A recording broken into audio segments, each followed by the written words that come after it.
ABP 24 news से मैं गीता। वक्त हो गया है फास्ट से भी फास्ट खबरों का। कांग्रेस सांसद और पार्टी के पूर्व अध्यक्ष राहुल गांधी के आज जन्मदिन अवसर पर दिल्ली कांग्रेस राजधानी में सेवा दिवस मनाई गई। इस दौरान दिल्ली कांग्रेस के कार्यकर्ता लोगों को मुफ्त में फेस मास्क, दवाइयां और नगर निगम के 271 वार्डों में मुफ्त राशन बांटेंगे। स्वास्थ्य मंत्रालय ने जानकारी देते हुए कहा, देश में कोरोना वायरस के सक्रिय मामले अब 74 दिनों बाद सबसे कम है। रिकवरी रेट बढ़कर 96.16% हो गया है। डॉक्टर हर्षवर्धन ने कोरोना की दूसरी लहर के दौरान कहा, देश में कोरोना महामारी से जंग में सभी को अपनी जिम्मेदारी लेनी होगी। संक्रमण की चेन को तोड़ना बहुत जरूरी है। यह सिर्फ कोविड-19 उपयुक्त व्यवहार और वैक्सीनेशन से ही संभव है। रेल मंत्री पीयूष गोयल ने डॉक्टर गुरुप्रसाद महापात्र, सचिव DPIIT के निधन को लेकर कहा, मुझे उनके निधन का समाचार मिलने पर बहुत दुख हुआ। उनकी लंबे समय लिए आ रही सेवा और राष्ट्र के प्रति समर्पण के एक स्थायी प्रभाव छोड़ा है। मैं उनके परिवार और दोस्तों के प्रति अपनी गहरी संवेदना व्यक्त करता हूं। समाजवादी पार्टी के अध्यक्ष अखिलेश यादव ने कहा, भारत के जाने माने एथलीट एवं फ्लाइंग सिख के नाम से मशहूर मिल्खा सिंह जी के कोरोना से निधन का दुखद समाचार प्राप्त हुआ है। ईश्वर उनकी आत्मा को शांति व परिजनों को दुख सहने की शक्ति प्रदान करें। कानपुर नगर का जिला समाज कल्याण अधिकारी अमरजीत को शादी अनुदान योजना और राष्ट्रीय परिवहन लाभ योजना में अनियमितता का आरोप लगने से समाज कल्याण निदेशालय से निलंबित कर दिया गया है।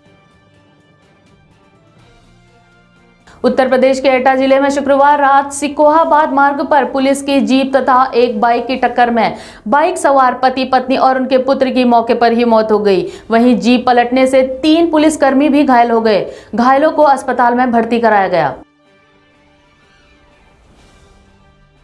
यूपी के बहराइच अंतर्गत नगर पंचायत जरवल के मोहल्ला जामा मस्जिद निवासी जिशान खान की कोरोना रिपोर्ट पॉजिटिव आने की खबर सुनकर मौत हो गई। बता दें कि मृतक जिशान के चचेरे भाई पूर्व सभासद सलमान अहमद ने ABP 24 न्यूज को फोन कर इस बात की जानकारी देते हुए बताया, 2 महीने पहले जिशान बीमार हो गया था, जिसके बाद उसकी कोविड की जांच की गई।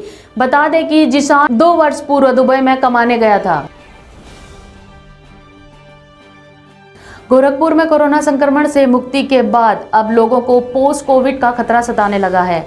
कोरोना ठीक होने के बाद 7 लोग ब्लैक फंगस की चपेट में आ चुके हैं और उसकी मृत्यु हो गई है। इनमें से केवल 1 मौत शहर के एक निजी अस्पताल में हुई है। बाकी 6 मौतें लखनऊ के अलग अलग निजी अस्पतालों और सरकारी अस्पतालों में हुई है। हरियाणा के हिसार जिले के हांसी के सुल्तानपुर गांव में शुक्रवार शाम एक 43 वर्षीय कारपेंटर की तेजधार हथियार से निर्मम हत्या कर दी गई। बता दें कि उमरा निवासी वजीर का खून से लथपथ शव घर के पशुबाड़े में पड़ा मिला। इस घटना की सूचना मिलते ही मौके पर पहुंची पुलिस ने जांच शुरू कर दी। घटना के बाद से मकान मालिक परिवार सहित फरार हैं। उत्तर प्रदेश के मुरादाबाद में लगातार हो रही भारी बारिश के चलते रेलवे ट्रैक पर पानी भर गया, जिससे अब पंपिंग सेट की मदद से बाहर निकाला जा रहा है। यूपी के DGP HC अवस्थी ने सेवा विस्तार को पेशकश को ठुकरा दिया है। बता दें कि यूपी के DGP HC अवस्थी 30 जून को रिटायर हो रहे हैं। उत्तर प्रदेश में विधानसभा चुनाव की तैयारियों को लेकर बृहस्पतिवार को राज्य के संगठन मंत्री सुनील बंसल और प्रदेश अध्यक्ष स्वतंत्र देव के साथ लंबी बैठक के दौरान आयोगों भरे गए पदों के संदर्भ में चर्चा हुई। NGT अध्यक्ष जस्टिस AK गोयल की पीठ ने वायु गुणवत्ता और जन स्वास्थ्य को नुकसान पहुंचाने वाले ठोस कचरे के वैज्ञानिक निस्तारण में नाकाम रहने के लिए उत्तर प्रदेश सरकार को फटकार लगाते हुए कहा, ऐसा लगता है कि राज्य के अफसर खुद को कानून से ऊपर मानते हैं और सार्वजनिक स्वास्थ्य के लिए जरूरी नियमों की अनदेखी कर रहे हैं। बिहार के पटना इंदिरा गांधी आयुर्विज्ञान संस्थान में भर्ती 2 मरीजों में ब्लैक और व्हाइट फंगस मिलने से ईएनटी विभाग के विभागाध्यक्ष डॉक्टर राकेश सिंह ने बताया कि यह फंगस मरीज के नाक से होते हुए दिमाग के बीच में जाल की तरह फैल गया था, जिसे अब सर्जरी के दौरान बाहर निकाला गया है और दोनों मरीजों की हालत स्थिर है। पंजाब के मुख्यमंत्री कैप्टन अमरिंदर सिंह ने कहा, पूर्व भारतीय धावक मिल्खा सिंह के निधन के चलते पंजाब सरकार राजकीय सम्मान के साथ उनका अंतिम संस्कार करेगी। साथ ही पंजाब में सम्मान के तौर पर एक दिन का राजकीय शोक मनाया जाएगा।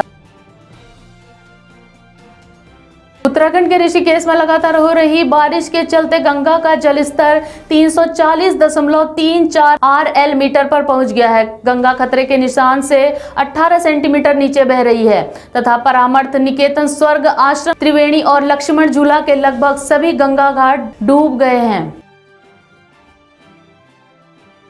मुंबई में महंगाई, बेरोजगारी और तेल की बढ़ती कीमतों को लेकर कांग्रेस कार्यकर्ताओं ने केंद्र सरकार के खिलाफ विरोध प्रदर्शन किया। कांग्रेस नेता रणदीप सुरजेवाला ने कहा, एक सच्चे नेता के लिए जो सच्चाई, ईमानदारी, करुणा और साहस के साथ चुनौतियों से लड़ता है, एक अगुवे के लिए जिसके लिए धर्मी साधन उतने ही महत्वपूर्ण हैं जितना कि लक्ष्य। मध्य प्रदेश के मुख्यमंत्री शिवराज सिंह चौहान ने बताया, 21 जून को अंतर्राष्ट्रीय योग दिवस पर पूरे प्रदेश में 7000 टीकाकरण केंद्रों पर कोरोना वैक्सीन महाअभियान का शुभारंभ करेंगे। टीका लगवाकर खुद को सुरक्षित करें व औरों को भी सुरक्षा प्रदान करें। कोविड टीकाकरण हमारा सुरक्षा कवच है। उड़ीसा के नयागढ़ जिले के कोविड केयर सेंटर में एक 100 साल की वृद्ध महिला ने कोरोना को पछाड़ा। डॉक्टरों का कहना है कि 100 साल की वृद्ध महिला द्वारा कोरोना को पछाड़ना हमारे लिए खुशी की बात है। तेलंगाना में हैदराबाद के डुंडीगल में वायुसेना अकादमी में कंबाइंड ग्रेजुएशन परेड में विमान ने उड़ान भरी तथा वायुसेना प्रमुख air chief marshal RK Singh Bhadauria ने सेना को संबोधित करते हुए कहा, जिस माहौल में कदम रखेंगे वह ना तो केवल चुनौती देगा बल्कि आपकी क्षमताओं को भी बढ़ाएगा। चेन्नई के राजगोपाल ईचमबड़ी को इलिनॉइस इंस्टीट्यूट ऑफ टेक्नोलॉजी का अध्यक्ष चुना गया। राजगोपाल ईचमबड़ी भारतीय मूल के पहले शख्स हैं जो शिकागो में किसी टेक्नोलॉजी यूनिवर्सिटी की अध्यक्षता करेंगे।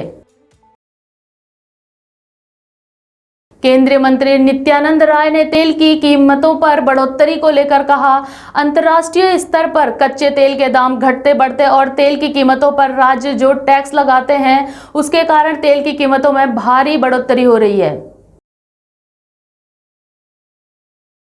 भारत में अगले 6-8 हफ्तों में कोरोना महामारी की तीसरी लहर की दस्तक हो सकती है। बता दें कि AIIMS के डायरेक्टर रणदीप गुलेरिया ने इस बात की जानकारी दी।